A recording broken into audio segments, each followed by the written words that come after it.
to truly believe in the magic. What's up, Magic fans? Welcome to Penny for Your Thoughts, the podcast of Orlando Magic UK. As always, I'm joined by Mikey and Paul. How are you, Mikey? All good, mate. I'm excited to have a fellow Raider on the podcast tonight. Absolutely. And Paul, how are you? And before you answer that, you're going to tell us who your NFL team is? You've had a couple of weeks now to mate, I know. We've just done it before I come on air, and apparently on my answers, if we're going to put it out to people to choose for me, because there's the top three teams that have come up are at 3, Dallas Cowboys, at 2, the New York Jets, and at 1, the Houston Texans. So we'll let people choose for me. Because I'll be honest, I'm not really drawn to any of those. I might chuck a couple of options in as well. Please vote the Jets. Let people choose. I think it might show if people like you or not. If you end up with the Jets.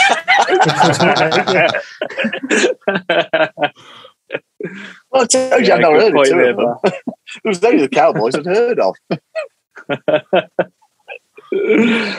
Cool. But yes, mate, right, I'm all good. Excellent. Good stuff. So in this episode, we're going to look back at Wednesday night's opening game with the San Antonio Spurs and get to know another UK Magic fan in Barry Conn. How are you, Barry? Good to have you Fantastic, on, mate. Excellent. Glad to hear it. And Barry was part of our watch party. We had a few laughs, didn't we, mate? It was a brilliant night. Excellent. Good stuff. Right. So before we get going, let's start with the news roundup. So the Magic lost to the San Antonio Spurs on Wednesday night by a margin of 123 to 97.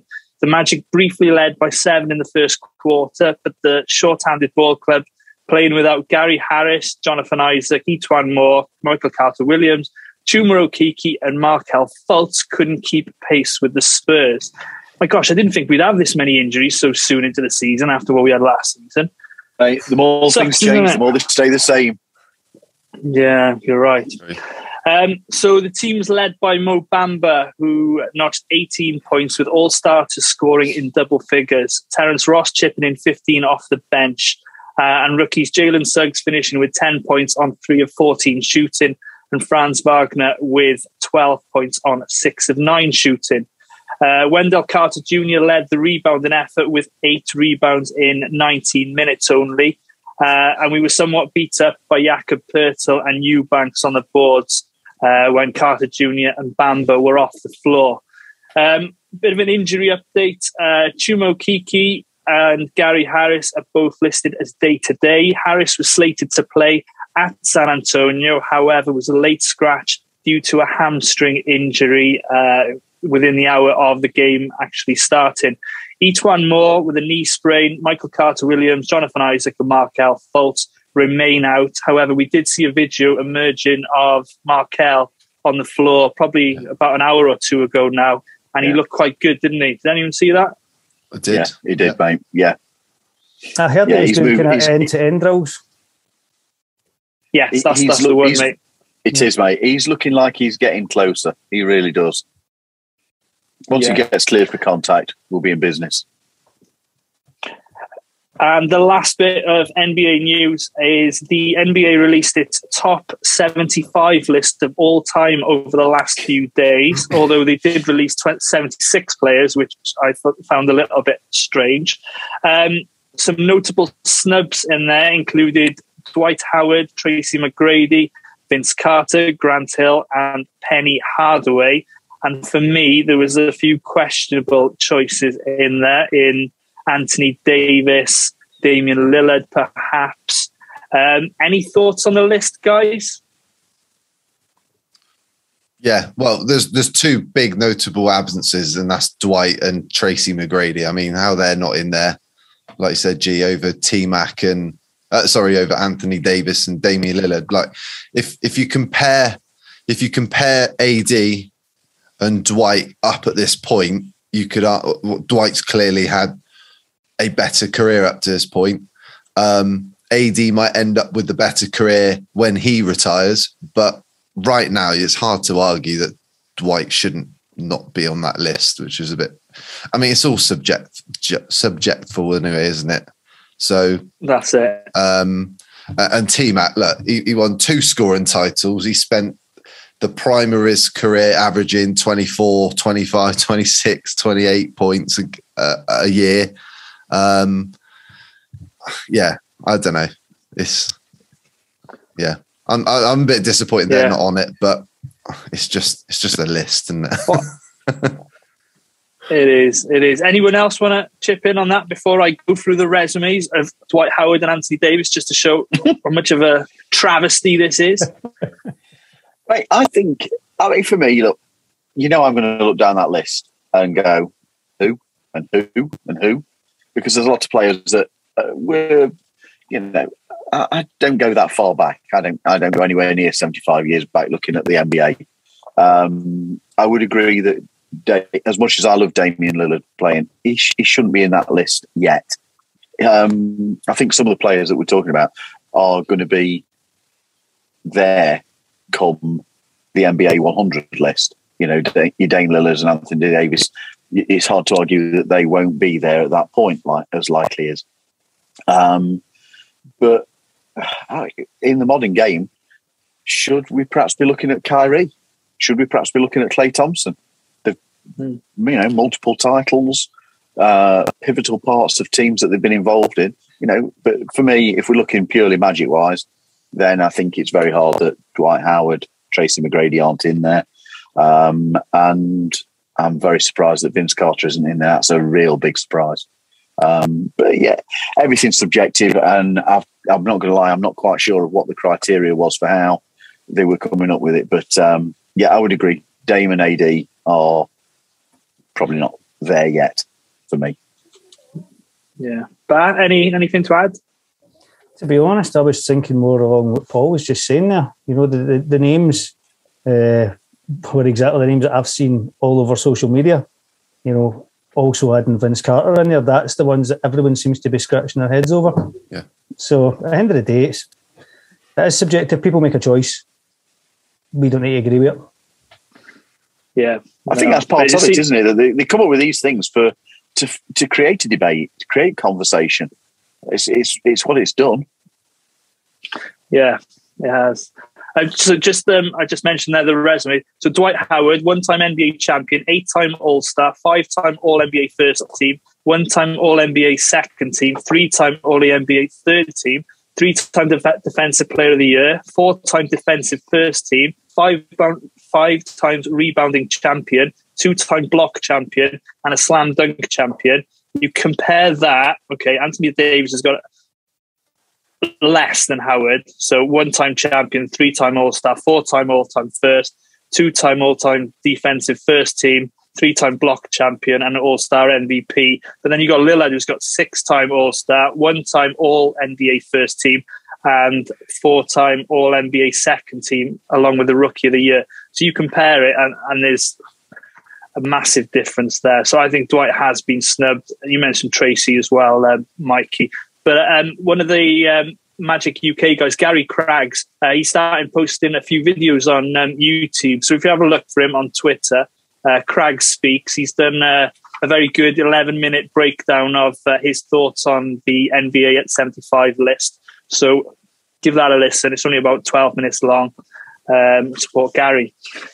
Right, so moving on, the game against the San Antonio Spurs. Let's just break that down a little bit first. So what are your overall observations of the first game? What positives do you take from the first game?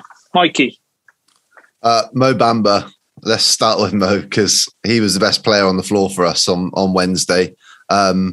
He's carried on how well he played in pre-season, and he played really well on Wednesday.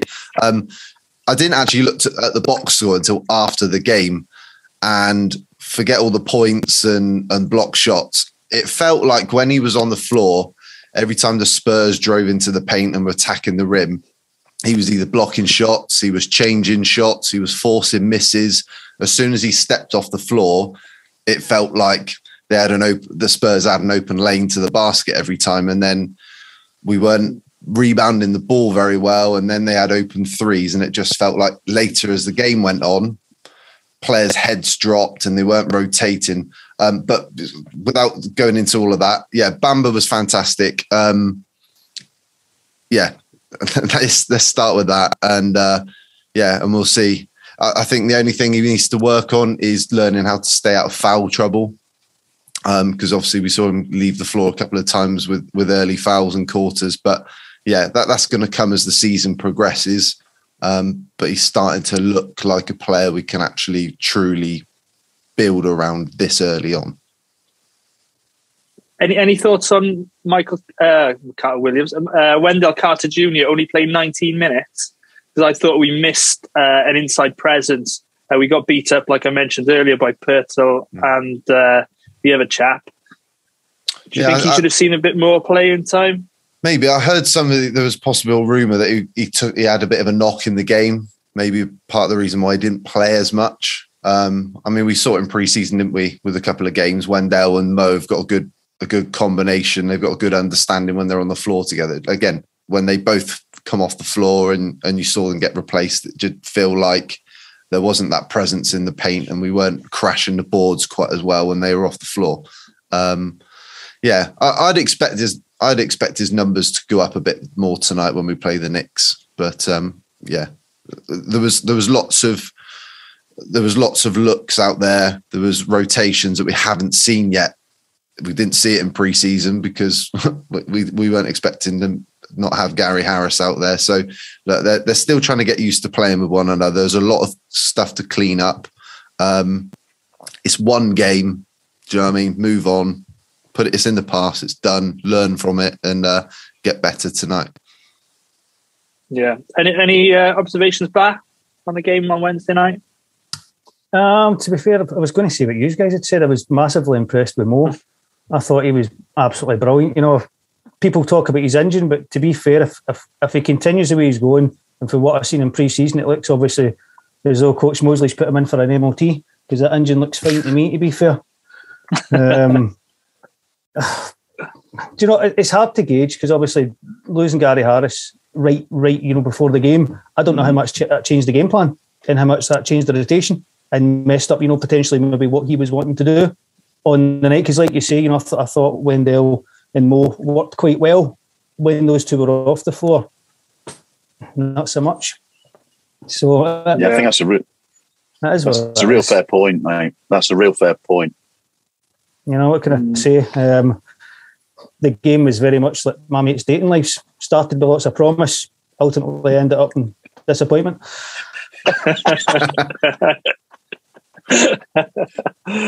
Oh dear, that describes the life of a Magic fan, doesn't it? Every season. Massive.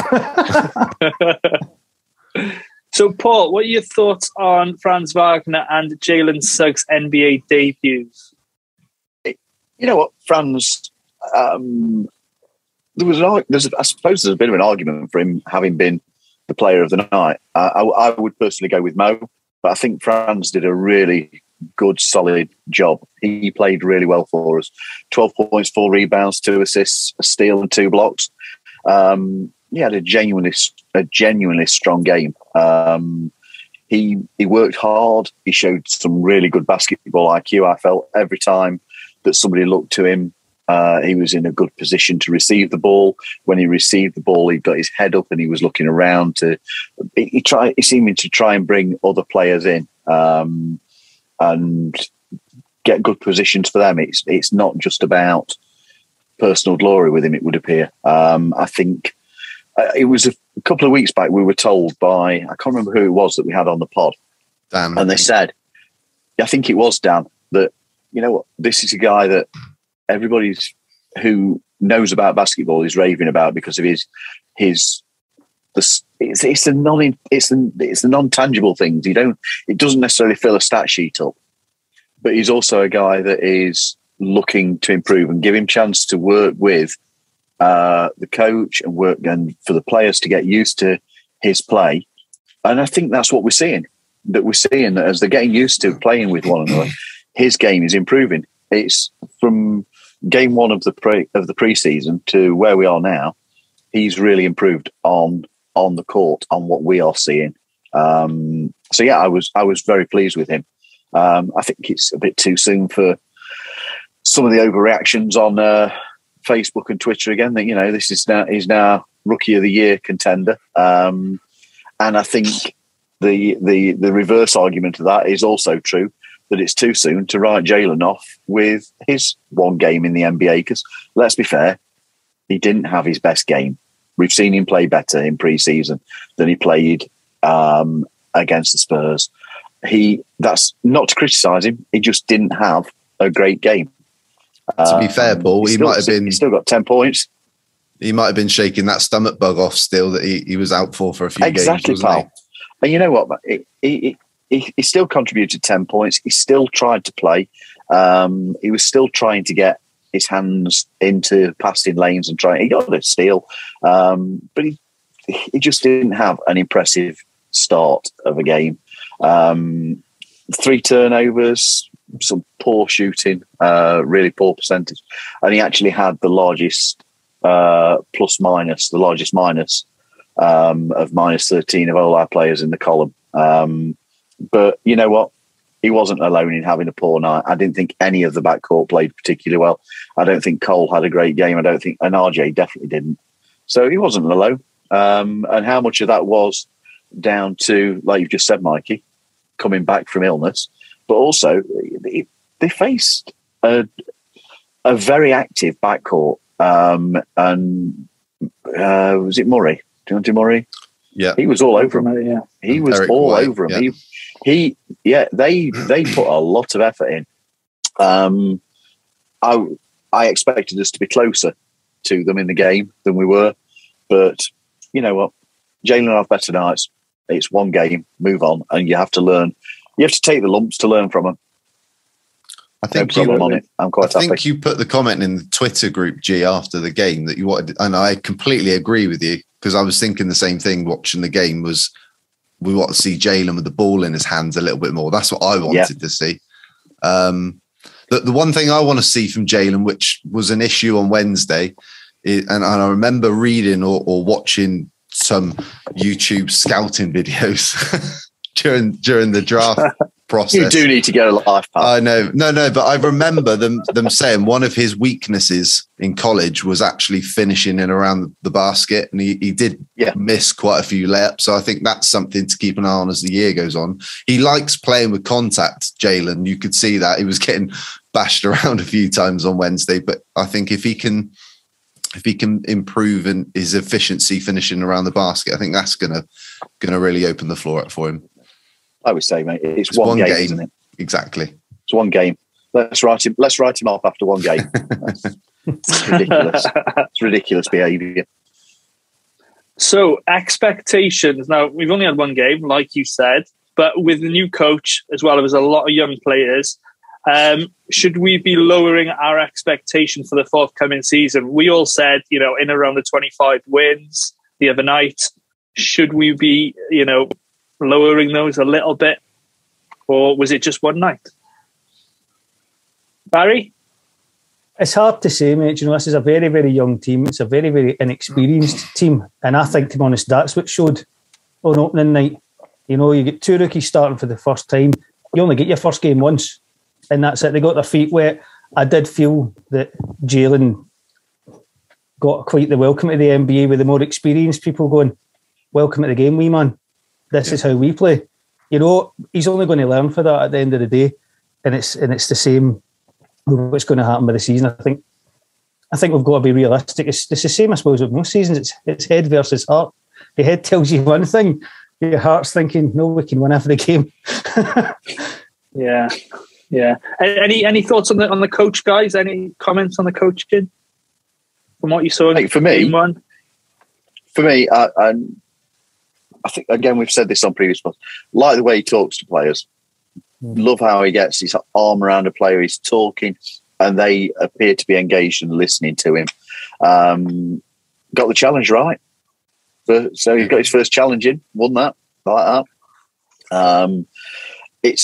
I'm going to say, anything that we have, any criticism we have of that game, it's very hard to criticise any team that only has 10 players available. And when you're talking about a starting unit that has a pair of rookies, a second-year player, and 2 players entering the 4th year of NBA experience, a combined age of 106 and 343 NBA games between them. I think you've got to allow that there's going to be these knocks. As you know, it's a learning experience, and this is what we've said, that this season is all about development. We're going to have those games where we lose. We're going to have those games where we come close, and this was one where we just got took apart, unfortunately. If we're going to criticise anything, you said it, G, to me after the game. You'd like to have seen more of Robin Lopez at the 5. I agree with you on that one. And the other thing that I think he's got to guide players through is, you mentioned it, Mikey, about heads dropping. And we started to see a little bit of the poor shot selection, that hero ball. Cole threw up a couple of absolute Hail Marys, praying that the 3 would drop. And it wasn't about, they weren't about personal glory like we've seen in the past with certain players. They were about trying to get the team going, just to get some sort of spark to get them back into the game. And that's going to happen with inexperienced players. And I think the coach needs to guide the guys through that.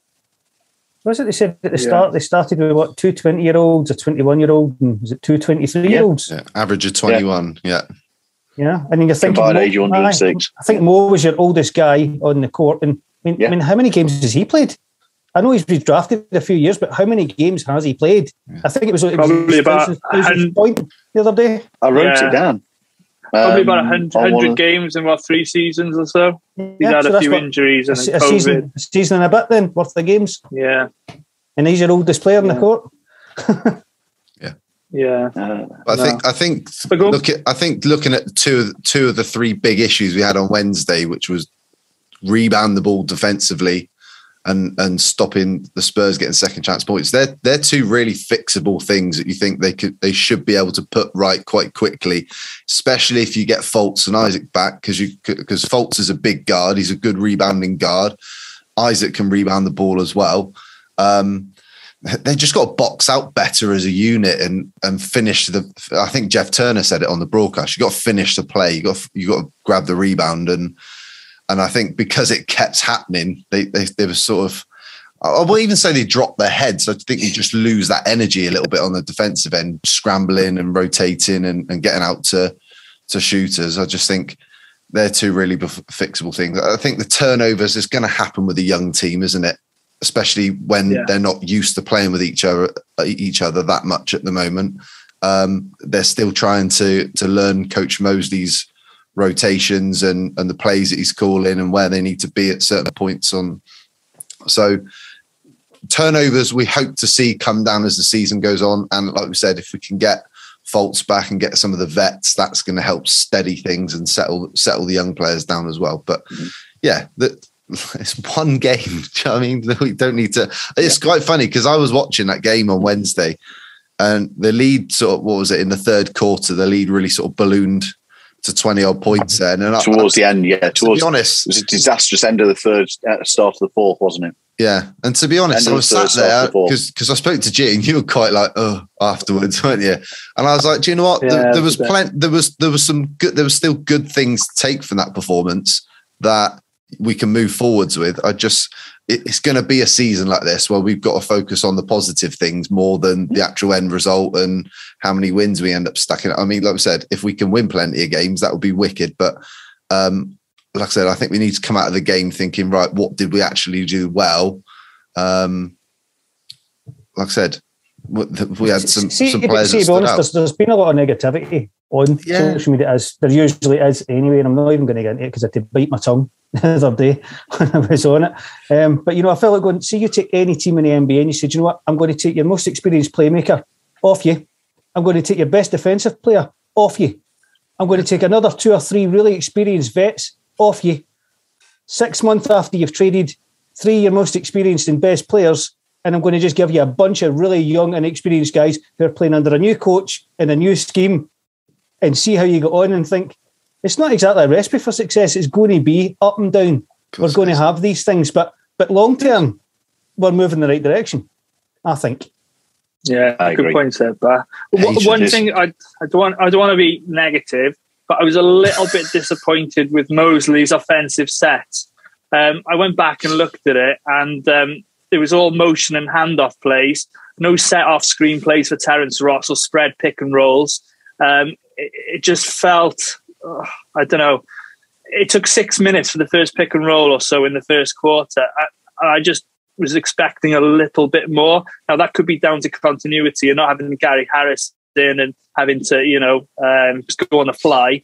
But I was kind of expecting a little bit more. But, like you said, it's the first game. Everyone's learning, and hopefully we see a few better offensive sets for me tonight against the New York Knicks. Sorry, right. G, just before you move on, for everybody that knows you really well, it took one game for G to complain about refereeing calls to me and Paul. First thing I said to you, weren't it, Mikey? Well, first game in, there we go. There it landed in the WhatsApp group. I'm surprised you didn't mention the RJ Hampton shot. I thought you'd mentioned the RJ shot. Well, it was about a second left on the shot clock, wasn't it? He waved it off. I thought it was 0.1 and it left his hand. Yeah. So I don't know. I don't want to get into the officiating. We did get the points for that. Did we? Yeah. Yeah, we did. But there was a couple of calls. To be fair, it was 2:30 in the morning for me, so... Yeah, I was impressed you stayed up for it, didn't you, mate? I did, mate. Opening game, and I thought I'll stay up and then take the kids to school really, really, really tired. Well, we applaud you, mate. Anybody who stays up to watching that's impressive. Yeah. Just quickly on the officiating, I just thought that San Antonio literally got everything, and there was a couple of times RJ Hampton drove to the basket and he got clobbered. He didn't get a whistle. I know you agree with me. I know you're laughing. No. Welcome to Referan. When you start by saying ridiculous. When you start by saying I thought the Spurs got everything, that's it. That's the line, G. We did. The thing is, mate, you can't get blocked by their Twitter account because you're already blocked, aren't you? Who? The NBA officials. Yeah. Yeah, that was about 4 years. You don't got a burner set up, mate? No. I let it go. I let it go. Anyway, shameless plug time, as Paul likes to say. So we're affiliated with the NBA League Pass, Fanatics, and the NBA Store Europe. If you're looking to make a purchase, please join their websites by clicking on the affiliate links on our social media pages and website. Also use the code MAGICUK10 at the checkout for 10% discount with Fanatics and NBA Store Europe. Some exclusions do apply. International shipping is also offered. Fanatics also offer a whole host of football. No, God, you can tell I'm reading this off, can't you? Football teams, soccer for our Paul wrote this. Our stateside friends, along with NBA, NFL, NHL, and MLB teams.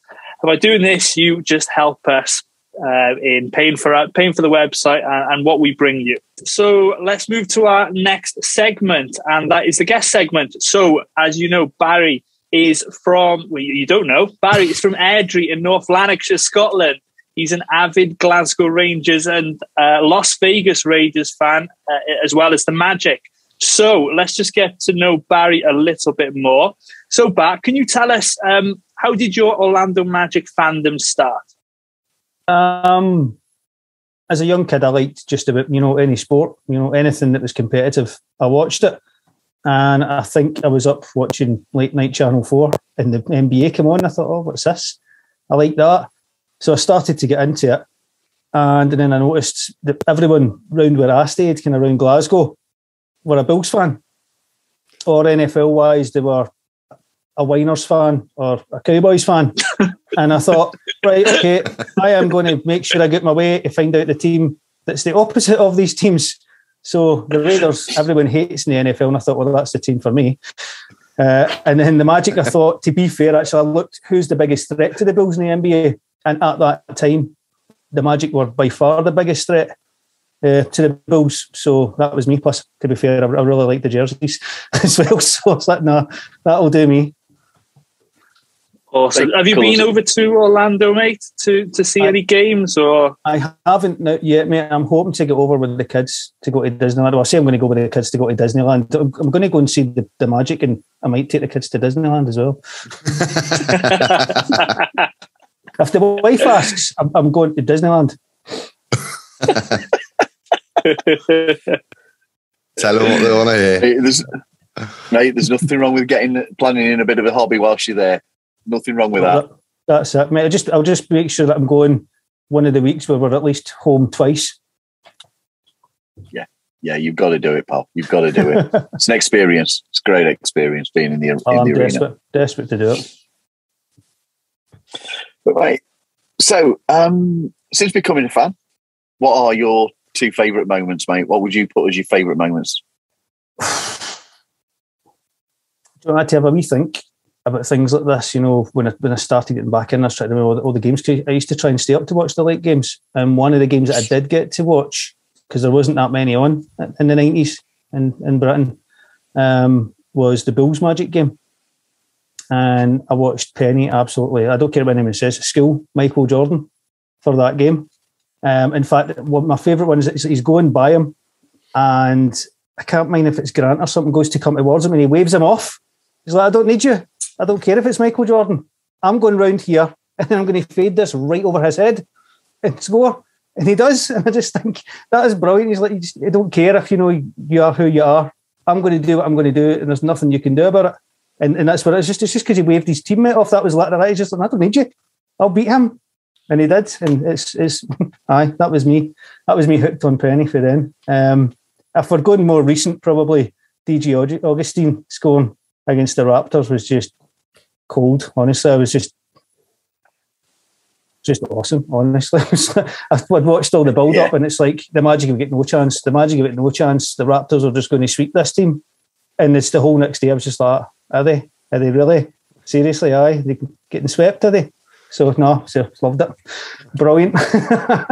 Yeah, mate. DJ's one of my favourite moments of my fandom, definitely. 100%. Yeah. So that's probably my two favourite moments. Cool.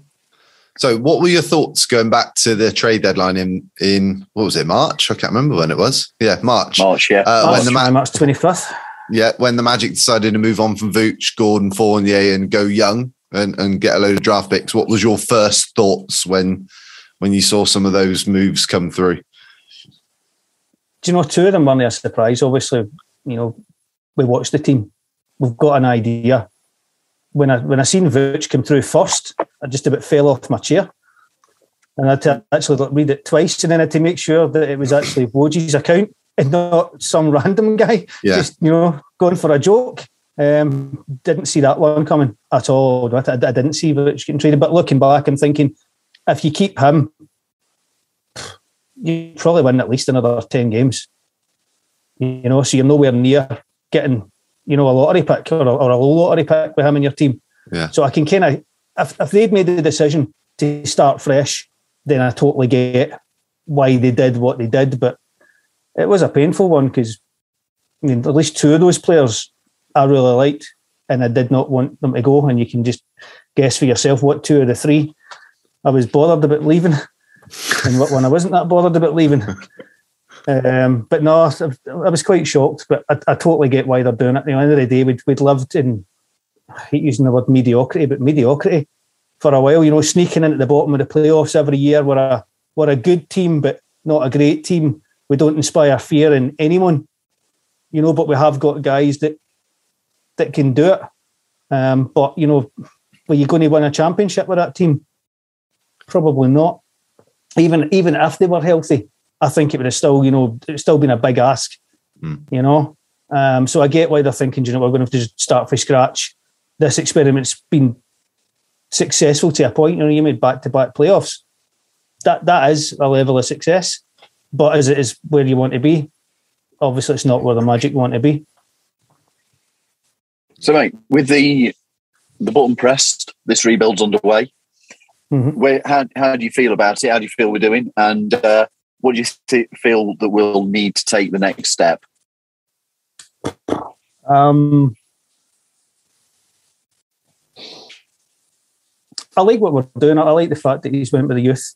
I think Mosley's perfect for the youth. He seems to be on their wavelength. He seems to be able to get from a small sample size the best out of them. I think he will get the best out of them. If he could make those improvements to Bamba, what's he going to do for everybody else? Because Mo seems to get what he's selling. Every other guy seems to get what he's selling. So I think we're on the right trajectory. It is going to be a bumpy ride. There is going to be ups and downs. There will be many, many mistakes. But I'm sure there's going to be many, many massive highlights and crazy games and lots of excitement as well. I think it's good that we are where we are just now. It gives us a season to bed these players in, to get them sorted, to get them experience. Because next year, I feel that he's probably going to pull the trigger on a trade. And once we get the cap space sorted, I don't know if you'll be able to get a free agent. I don't know if the big free agents would come. But I think, trade-wise, we could definitely trade for someone who could maybe take us over the top. And by that time, you've got your young core who have now got a season or 2 seasons under their belt. And, and they understand what Mosley's wanting them to do. They understand his philosophy, what his scheme is, how he's wanting to do things. So I think we're trending in the right direction. Andrew, we've got a trade exemption up our sleeve.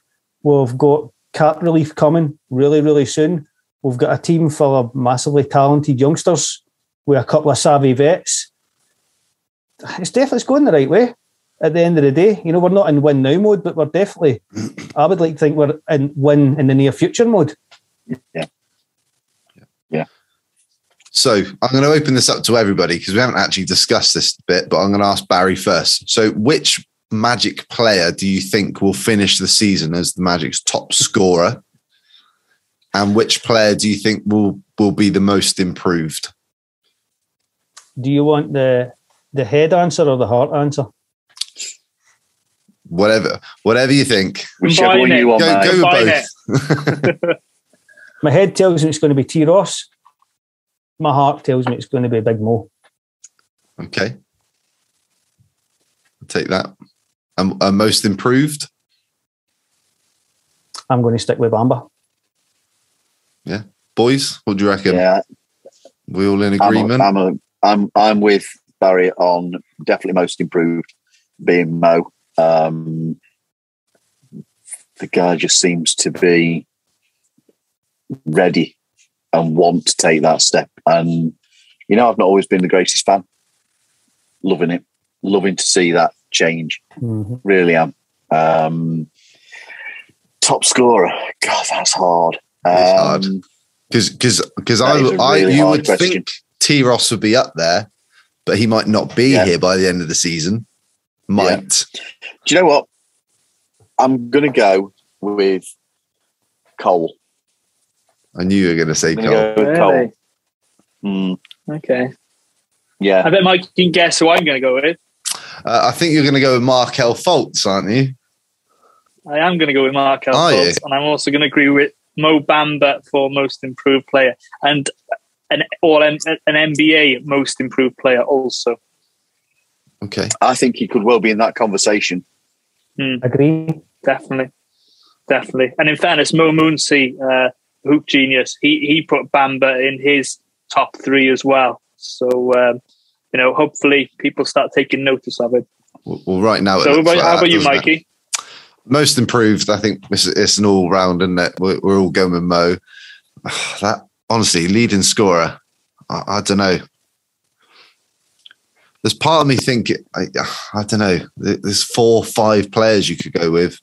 I'm just guessing, aren't I? We're all guessing. Let's go with Bamba. I'm going to go with Barry. Let's go with Bamba. I hope that we see, I would rather us have combined scoring across the team than relying on one player to be getting us 25, 30 in a night. I would rather it to see us play as a team rather than have that one person that we have to go to all the while. You need that person. You need the player who can get you those points. But this season, I'm happy to see everybody contributing. And I think that's why it's so difficult to actually pick who's going to come up with that. But I'm going to go with Con. I'd love to say Jalen. I'd love to say Jalen leading scorer, but I'm not sure that's his strong point. And when Fultz comes back, you could probably argue Fultz was going to have the ball in his hand a lot more than Jalen Suggs will be. So his opportunity to score might not be there like we might hope it would be. Yeah. Who knows? Yeah. I'll go with Bamba though. Cool. I think he'll be close in the conversation. I do agree with that. We'll have a look at the end of the season and we'll dish out a wooden spoon to whoever was last. Me again.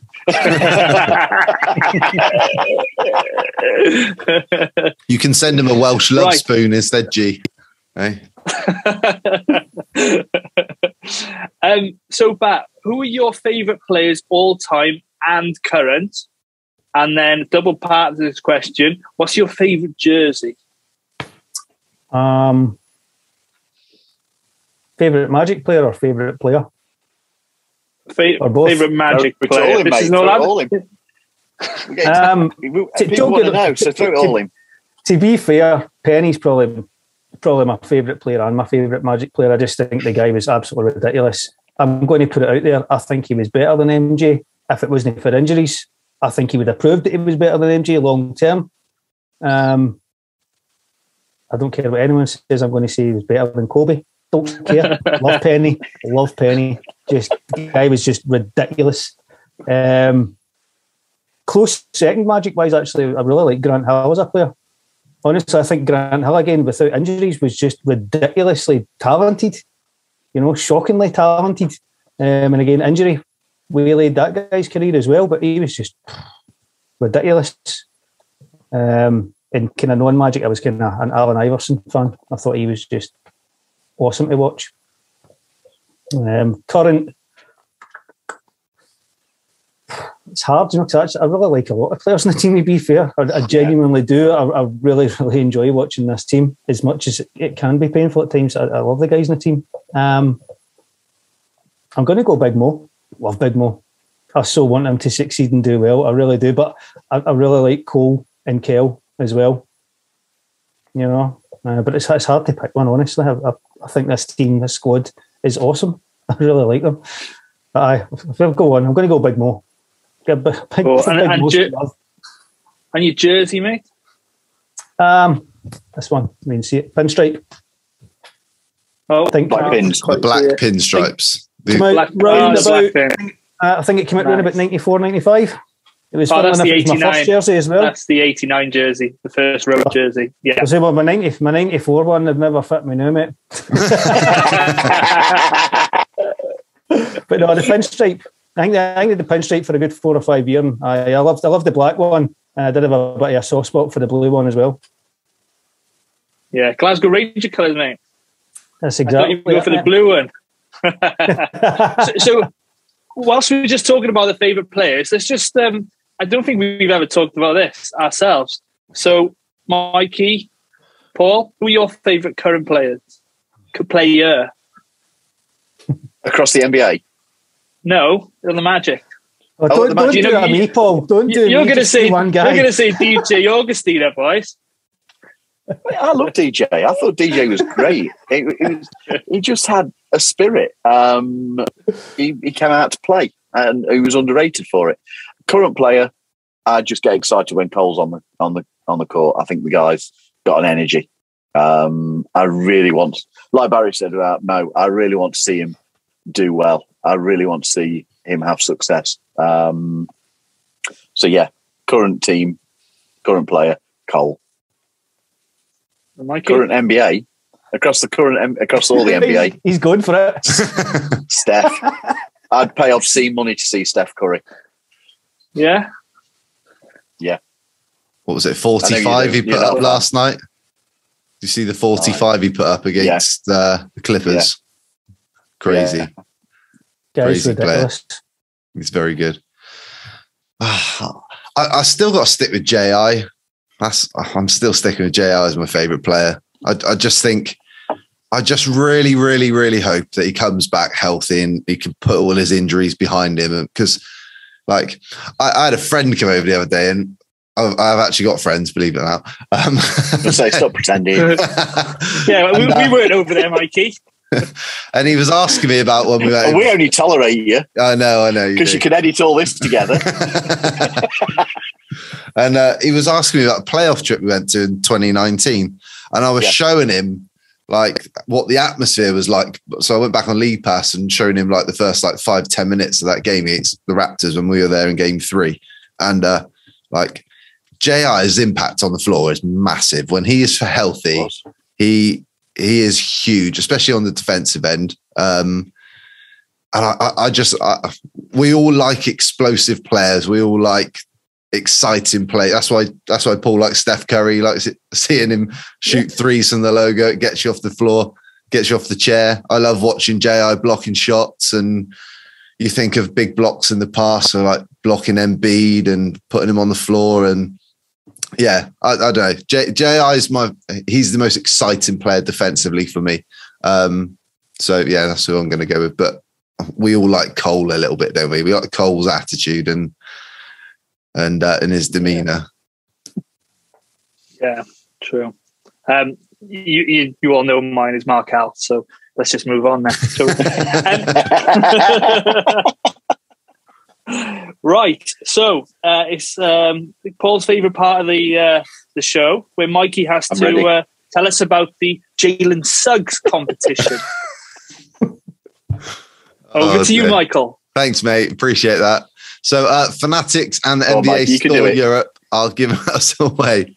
Are giving away a Jalen Suggs jersey to one lucky winner. All you got to do is 2 things: subscribe to our YouTube channel and like and comment on our video looking at the 21-22 season schedule. One of the videos we did probably, I don't know, 6-8 weeks ago now. And tell us which Magic player you want to see most this season. When we hit 500, we might be lowering it, but that's the plan. When we hit 500 followers, we'll do that draw for the Jalen Suggs jersey. Excellent, thank you, mate. Right, just a quick reminder: Magic Moments is back. The second ballot has dropped today, so your opportunity to take part. There will be a Magic goodie bag prize at the end of the season. All you need to do is just answer 5 questions on the game the Magic play tonight against the New York Knicks. 4 of them are kind of player team specific, and then will the Magic win? So if you want to take part on that, just go on to Twitter or Facebook, find the post and just comment there. And then just a quick reminder that each game day, we'll have a game preview that Paul's been doing on the website and a game review the day after. Other features, contents will be coming through the season as well. Right, so this is Rich Barrett's favourite time of the week. It's Magic Trivia time. So I've been very happy to see NBA on TNT Inside back on the television, having Ernie, Chuck, Shaq, even Shaq, and the Jet back on our television. And so I've just taken something that they do, game they call Who He Play For. Okay? So you're all going to take a part in this Who He Play For. So you're going to have 2 each, and then I'm going to throw out a really difficult one at the end. So you can all have a go. Is that Dwayne So all Bacon? you've got to do... No. So just have to explain my stuff here.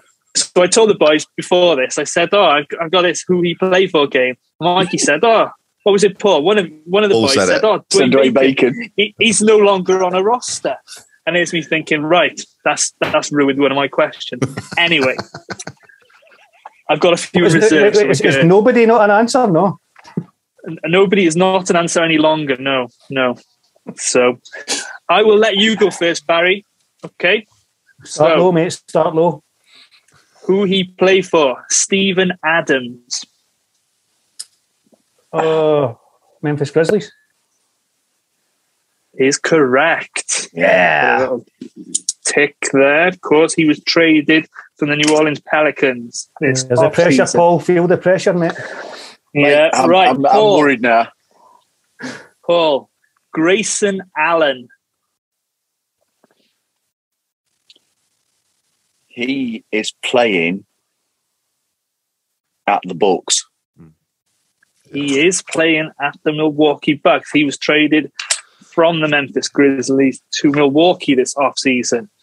Right. I think Paul should have to show both his hands when he's giving an answer, so he can't be going, who does Grayson Allen play for?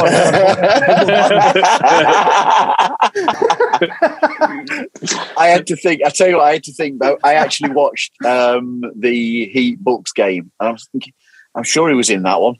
I nearly said the Miami Heat. I nearly said the Heat. He started, didn't he? Right. Yeah, he did. Yeah. He did. Right. Michael, eyes on the screen now, mate. I want to make sure you're not on your computer. Hands are up as well. Right. Okay. Zach Collins. Oh,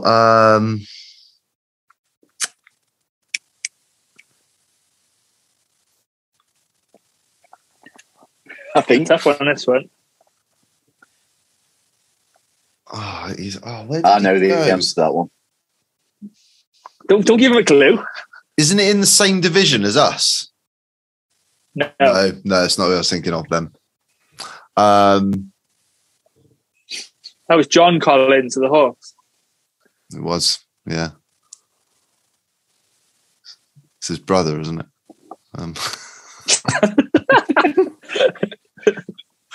If he'd been fit, we could have played him, mate. Honestly, I can't remember. I'm going to just... No, Paul, do you want to put it? Go on, go on, guess then.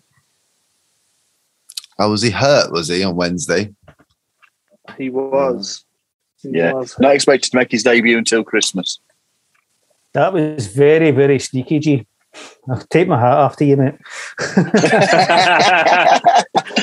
It's only because he spoiled my Dwayne Bacon one. Can I have a half of that one then, G? Yeah. For the steal? Right. Yeah, you can, mate. No problems at all. So, Barry, JaVale McGee. Oh, He comes up on the inside quiz a couple of times the last couple of years. You know, I just did my draft the other day as well. I watched You're struggling. I can tell you if it's East or West. Is it East or West? Definitely East or West. It's in the West. It's in West. I'm just going to throw it there. Phoenix. Spot on. Phoenix Suns. It is. Yeah. Nice. Thanks for the assist, mate. Thanks for the assist. Right. Paul. Yeah. Timothé Luwawu-Cabarrot. Well done, mate. He didn't play, but he is at...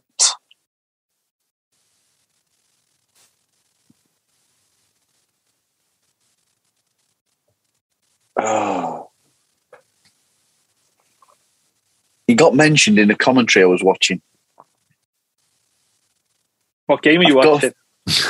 Mate, I have watched that many games today. I caught up on the opening 3 nights of basketball today. Is that why your eyes are tired? Yeah, something like that. I've got it's something like the Clippers. I know. I'm sure I'm wrong, but it's something like that. I'm sure it is. Right, it's not the Clippers. Anyone want to hazard a guess? Barry or Mike? Nets. No. He plays for the Atlanta Hawks this season. Oh, of course it is. Hawks. Yeah. Okay. Right. Because I watched their game this morning. Okay, Mikey. Let's go with Tony Snell. I have no idea. Oops. I have no idea. I'm not even going to pretend I know. Come on. You're like Chuck, mate. East or West? I am basically like Chuck, yeah. West. I don't know. Let's go with the Sacramento Kings. But it's probably not. No. I'd say Northwest. That helps. Trailblazers. Portland. Yeah, you got Portland, it. yeah, he's landed there. Yeah. You got it. I'll edit that bit out, so Right. I'll give you that answer. Yeah, no problem. Congratulate me, all right? Yeah. Right, I got two more to throw to all of you as a combined. They are quite difficult, I won't lie. I did have Dwayne Bacon in there because I wanted to play on our surnames. So the first one is Damian Jones. Big centre. The Hornets. Not the Hornets, but it's a team somebody's mentioned in giving an answer.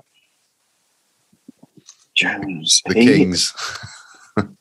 The Kings. Was Well it? done, Mikey. Yeah. Actually, I was going to go Hornets as well. Did you?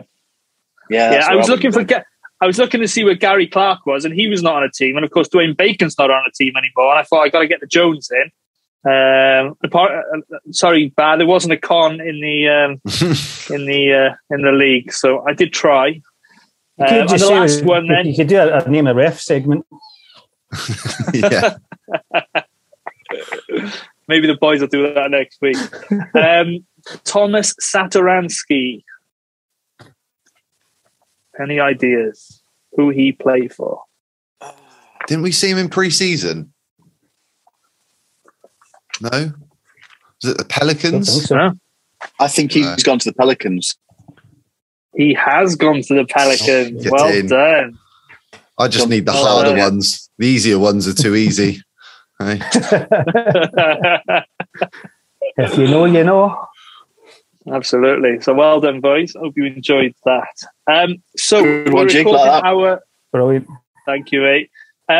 So we're recording our next episode next Thursday, the 28th of October.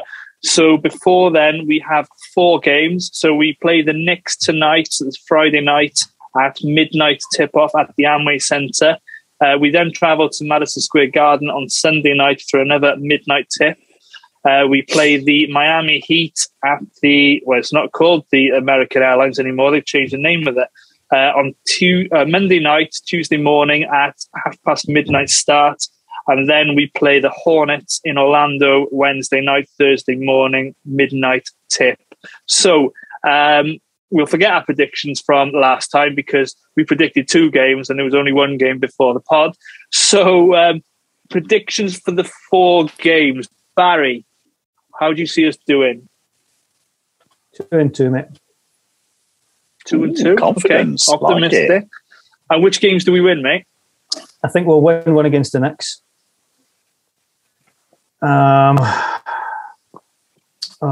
Who's it we play last? The Charlotte Hornets. It's Charlotte Hornets, mate. Yeah, I think we'll do them.